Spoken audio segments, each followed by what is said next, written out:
Watch me make my very first sword build, Caliburn from Sonic and the Black Knight. I airplayed the picture of Caliburn onto my TV, scaled it to a size that made sense, then taped a bunch of printer paper using painter's tape onto my TV and traced the outline of the sword using a pencil. Then I cut out the different details as pattern pieces for the sword. I laid out those pattern pieces onto 4mm EVA foam and traced the outline using a permanent marker. Then I would cut out each of the foam pieces using a bevel tool.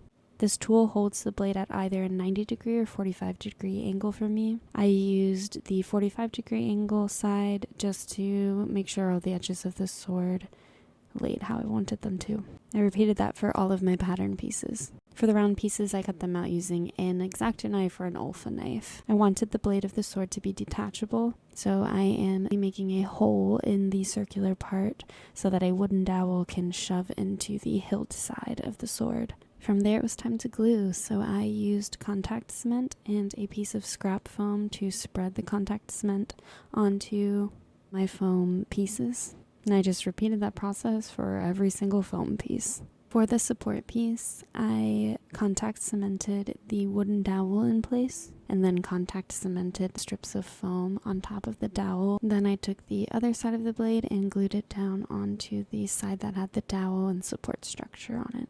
Please notice that I glued part of the hilt down upside down.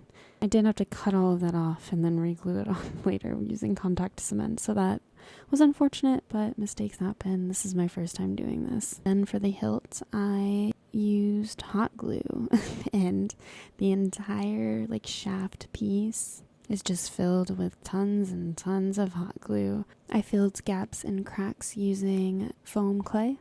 And then the last little detail that I added was adding these little metal brads by shoving the pointy end into the foam and contact cementing them in place.